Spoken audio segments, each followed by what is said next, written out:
Hello friends, welcome to our channel lunch box. இன்றைக்கி நாம் பார்க்க போகிற ரெசிபி குலோப் ஜாமுன் கேக்.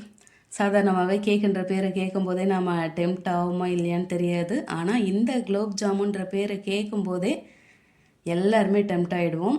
அவ்வளோ ஜூஸியாக, அவ்வளோ சாஃப்டாக, அவ்வளோ டேஸ்ட்டாக இருக்கும். இந்த குலோப் ஜாமுன் கேக் ரெசிபிக்கு போகிறதுக்கு முன்னாடி இது வரைக்கும் நம்ம சேனலை சப்ஸ்கிரைப் பண்ணாமல் இருந்தீங்கன்னாக்கா சப்ஸ்கிரைப் பண்ணிக்கோங்க. அப்படியே பக்கத்தில் பெல் ஐக்கான் அழுத்தி அதில் ஆலையும் டிக் பண்ணிவிடுங்க. சரி, வாங்க நம்ம வீடியோக்கு போகலாம். ஃபஸ்ட்டு நம்ம இந்த குலோப் ஜாமுன் கேக் பண்ணுறதுக்கு ஒரு பவுலில் 1/4 கப்பு நெய் சேர்த்துக்கலாம். நெய் சேர்த்தாச்சு. அது கூடவே 1/2 கப்பு பவுட்ரு பண்ண சர்க்கரை சேர்த்து ஒரு விஸ்கு வச்சு நல்லா நுரைச்சி வர்ற அளவுக்கு அடித்து எடுத்துக்கலாம். குலோப் ஜாமுன் நல்ல ஒரு கோல்டன் ப்ரௌனில் இருக்குன்றதுக்காக நான் ப்ரௌன் சுகர் சேர்த்துருக்கேன். உங்கள்கிட்ட இந்த சர்க்கரை இருந்தால் பாருங்கள், இல்லாட்டி சாதாரணமான சர்க்கரையை கூட சேர்த்துக்கோங்க.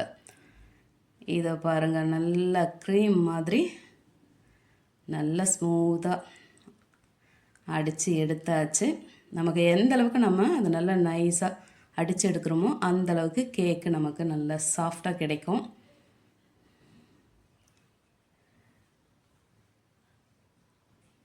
இப்போ இந்த மாதிரி அடித்து எடுத்த பிறகு இதில் 1/2 கப்பு புளிக்காத தயிர் சேர்த்துக்கலாம்.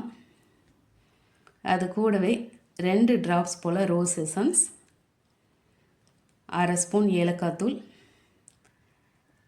2 பிஞ்ச் போல் உப்பு சேர்த்துட்டு 1/4 spoon baking powder, 1/4 spoon baking soda சேர்த்து திரும்பவும் எல்லாத்தையும் நல்லா கலந்து விட்டுக்கலாம். இந்த தயிர் பார்த்திங்கனாக்கா நல்லா அடித்து எடுத்துக்கணும். அது ஒரு மாதிரி ரவையாக இருக்கிற மாதிரி இருக்கக்கூடாது, ஒரு மாதிரி திரியாக இருக்கிற மாதிரி இருக்கக்கூடாது. நல்லா நைஸாக கலந்து எடுத்துக்கலாம். இதில் நம்ம பேக்கிங் பவுடரும் பேக்கிங் சோடாவும் குறைச்சி தான் சேர்க்கணும். ஏன்னா இந்த ரெடிமேட் குலோப் ஜாமுன் மிக்ஸ்லேயே எல்லாமே கலந்து வச்சுருப்பாங்க. இப்போ ஒரு ஜல்லடை வச்சு அதில் 1/2 கப்பு மைதா மாவு சேர்த்து ஜலிச்சு விட்டுக்கலாம். நான் இன்றைக்கி இந்த எம்டிஆர் குலோப் ஜாமுன் மிக்ஸ் தான் எடுத்திருக்கேன். உங்களுக்கு எந்த பிராண்டில் குலோப் ஜாமுன் மிக்ஸ் பிடிக்குமோ அதை நீங்கள் எடுத்துக்கோங்க. இப்போ இதில் 1 கப்பு குலோப் ஜாமுன் மிக்ஸ் எடுத்துகிட்டு அதையும் நல்லா ஜலிச்சு எடுத்துக்கலாம்.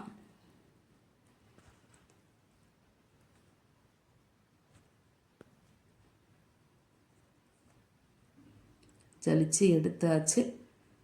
இப்போ இதை நம்ம ஒரு ஸ்பேட்டுலா வச்சு மிக்ஸ் பண்ணி எடுத்துருவோம்.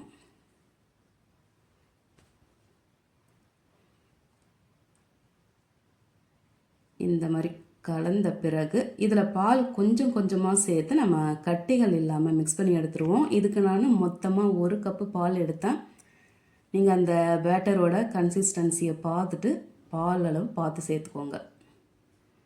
இந்த மாதிரி நல்லா நைஸாக மிக்ஸ் பண்ணி எடுத்தாச்சு.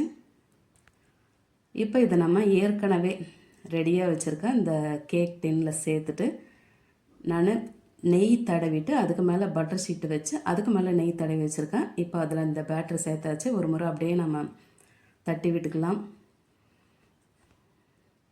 இதை நான் வழக்கம் போல் கடாயில் வைக்க போகிறதில்ல. இன்றைக்கி நான் அவனில் தான் பண்ண போகிறேன். 10 நிமிஷம் ப்ரீ ஹீட் பண்ணியாச்சு 180 டிகிரியில்.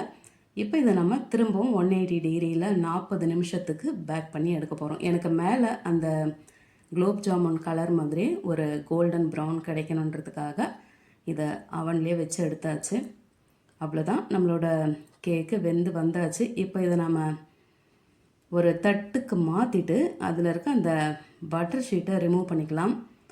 இதில் நம்ம முழுக்க மைதா மாவு சேர்த்து பண்ணியிருந்தோன்னா அது நல்ல ரைஸ் ஆகி வந்திருக்கும். இதில் 1 கப்பு போல் நம்ம குலோப் ஜாமுன் மிக்ஸ் தான் சேர்த்துருக்கோம். அதனால் அது ஒரு மாதிரி தட்டையாக வந்திருக்கு. இப்போ இதை நம்ம திரும்பவும் அதே டின்னில் சேர்த்துட்டு இப்போ இந்த பக்கம் சாஸ் பேனில் 1/2 கப்பு சர்க்கரை சேர்த்து 1/2 கப்பு தண்ணியை சேர்த்து இதை நம்ம கரைச்சி எடுத்துக்கலாம். இது பாகுபதம்லாம் வேண்டாம், சர்க்கரை நல்லாவே கரைஞ்சி வந்தாச்சு.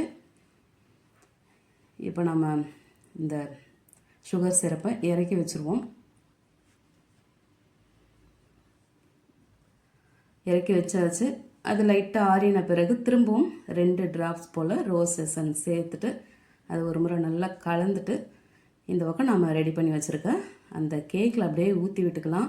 இது நல்லா வெடித்து வந்திருக்கிறதால நம்ம அதை ஃபோர்க் வச்சு குத்தி விடணும்னு அவசியம் கிடையாது. இப்படியே நல்லாவே ஊறிடும். இதை பாருங்கள், இந்த சுகர் சிரப்பில் நல்லாவே ஊறி வந்தாச்சு. இப்போ நம்ம பீசஸ் போட்டு எடுத்துக்கலாம். நல்ல ஸ்மூத்தாக வரும். பீஸ் போட்டோம்னாக்கா நல்ல இந்த சுகர் சிரப் நல்லா ஊறி வந்திருக்கு. இதை பாருங்கள், அப்படியே குலோப் ஜாமுன் கலர்லேயே வந்திருக்கு. நம்ம கட் பண்ணுறதும் அவ்வளோ ஈஸியாக இருக்குது. இதில் ஒரு பீஸ் எடுத்து காட்டுறேன் பாருங்கள், எப்படி இருக்குன்னு பாருங்கள்.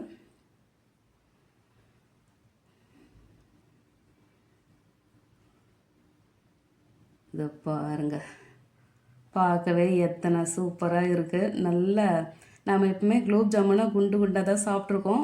இன்றைக்கி நாம் கட்டம் கட்டி சாப்பிட்றோம். இருந்தாலும் டேஸ்ட்டில் பார்த்திங்கன்னா எந்த வித்தியாசமும் கிடையாது. அதே டேஸ்ட்டில் தான் இருக்குது. இதை நான் ஃபோர்க்கில் எடுத்து காட்டுறேன் பாருங்கள், எவ்வளோ நைஸாக எவ்வளோ ஸ்மூத்தாக இறங்குது.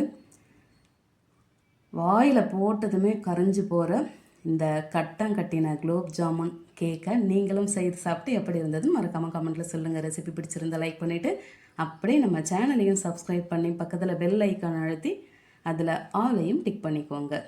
தேங்க்ஸ் ஃபார் வாட்சிங்.